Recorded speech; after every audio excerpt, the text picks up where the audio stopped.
I'm Vayoni Dimel. This is Boston Lanka News, bringing you news, views and entertainment from Boston and USA.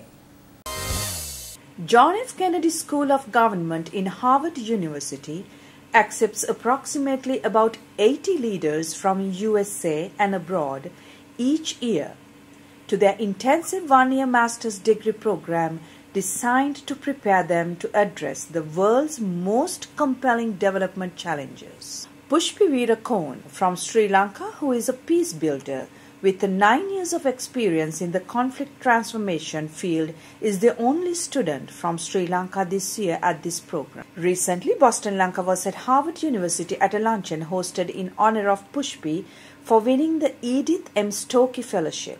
As most of us know, former Associate Academic Dean Stokey was an economist and a teacher, an administrator, but also the founding mother of Harvard Kennedy School, as they say. So she had an interest in Sri Lanka, as we all know, which was crystallized after she and her husband befriended an exchange student who made such a big impact in their lives in 1958.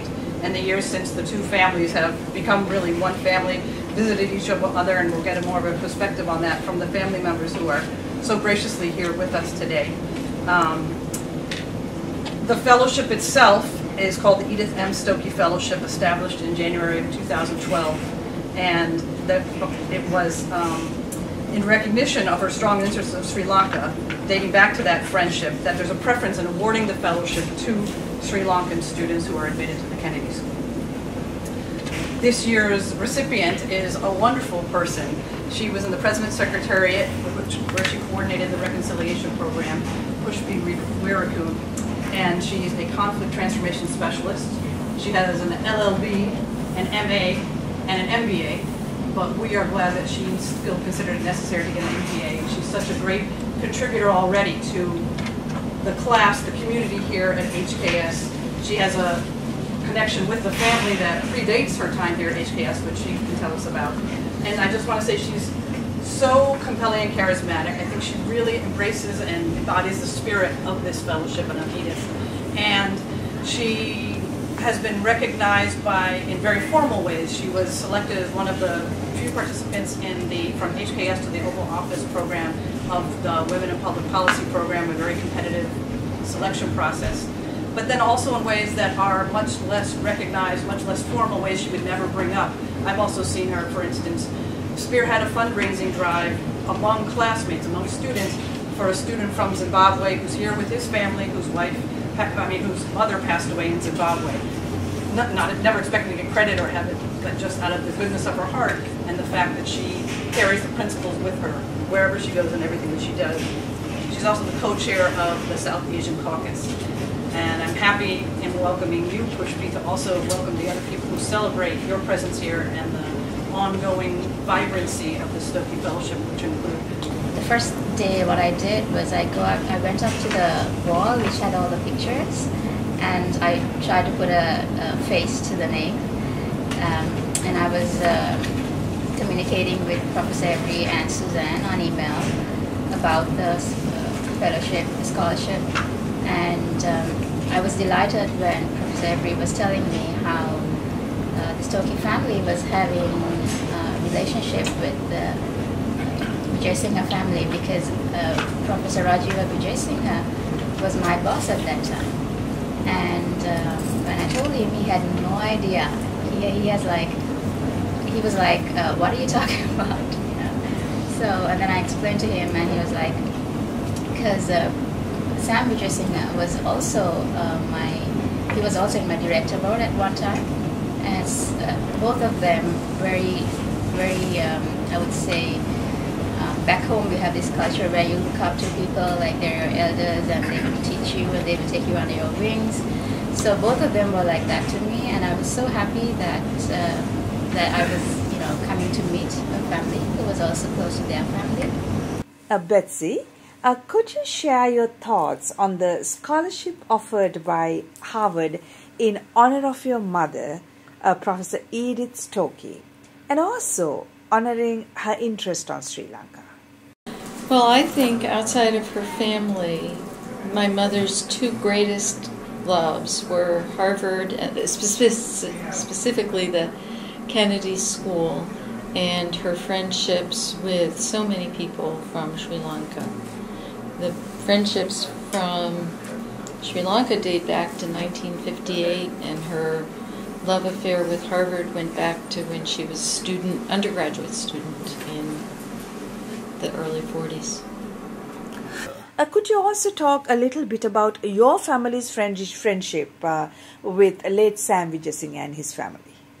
Well, when Sam was about 35, he came to spend a week. He was a student, international student at a 6-week program at Harvard, and he came to spend a weekend with my family. And my father and Sam kind of hit it off. So they invited Sam and his wife Mukta and their 3 children to come back and spend the Christmas holiday with them. So Sam was at McGill then getting a master's. Mukta and Sam and the 3 children took the train from Montreal down to Boston, and that's when they came into our lives. And they've been great friends ever since. From that friendship, my parents went to Sri Lanka many times to visit and to see them. Have you visited Sri Lanka? Twice. What was your impression about Sri Lanka? The first time I went with my mother in the mid-90s, and it was just amazing to be there and to experience this country that I had heard so much about. And then I went back the year after the tsunami, right about a year after the tsunami, and with my husband, and were welcomed by Sam's daughter, and we spent a wonderful 3 weeks traveling around then. Pushpi, apart from Masters in Public Administration, could you talk about your extracurricular activities here at Harvard University? To begin with, within the university, we have a lot of workshops and then also training programs. And there is one special program like that which is called From the Harvard Yard to Oval Office. And it's a competitive training program where you have to apply and then get chosen. It's about training females to become to run for political campaigns. And right now it's about the second day that I've been in training, and it brings in council members and political leaders, females, to speak to us, to give us first-hand experience of how they got into the political field, how they stepped into it, how they did their campaign, how they handle their positions now, and how they go about doing their service. As much as we learn from guest speakers like that, we also learn from the entire cohort, because most of the students involved are mid-career professions, and they themselves have been in the political arena, or they have worked with the members of the parliament or with their own presidents, and they bring a lot of there is a wealth of intelligence and of course insider stories, which prepares us to become, even run for office next year. And we do have some of our cohorts who have already registered themselves in countries to run for presidential elections or the council elections. I know you talk about this at the luncheon, but could you elaborate more on what it means for you to receive the Edith Stokey Fellowship at Harvard? So yes, I worked for the Presidential Secretariat, the Reconciliation Secretariat, which was headed by Professor Rajiva Vijayasinghe, and I was a coordinator at the Secretariat.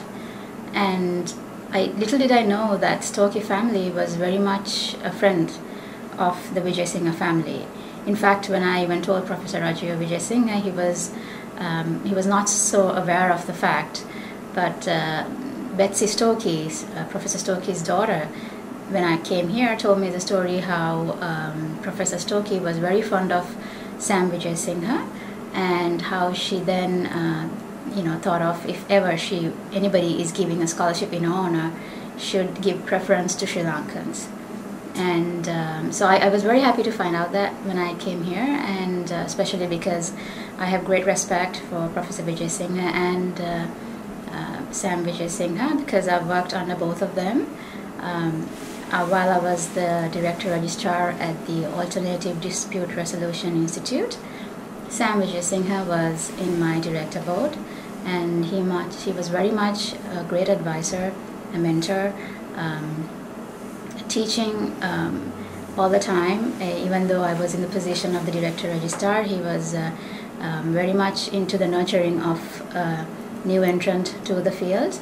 And then having come under Professor Raja Vijay Singha's wings while I was at the Reconciliation Secretariat, I've learned even more, and hence the scholarship makes it even more special for me. Pushpi, you have been doing a reconciliation work for some time now. So let me ask you this. In Sri Lanka, the war has ended about 5 years ago, and some say we are moving towards greater reconciliation, and some say it's not fast enough. What do you think? It's important that people understand that peace is a process and not one-off event. It takes time.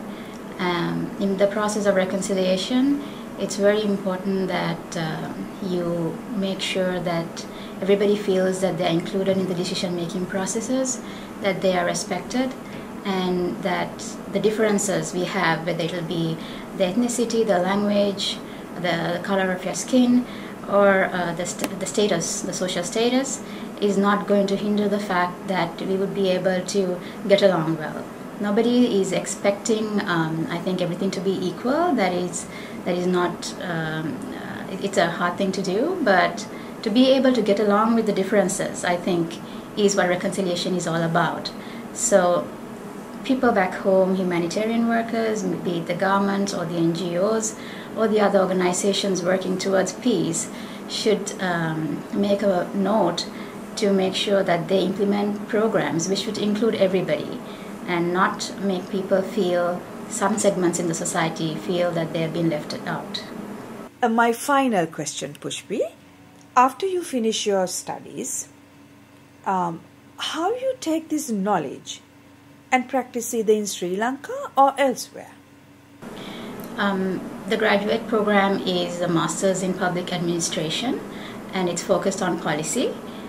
So even before I came here, we were doing the drafts for the reconciliation policy, and of course it was at a very early stage, and you understand by the kind of work, the learning that I do here, that a lot of things needed to be implemented while drafting the policy, but also when you present a policy to the audience.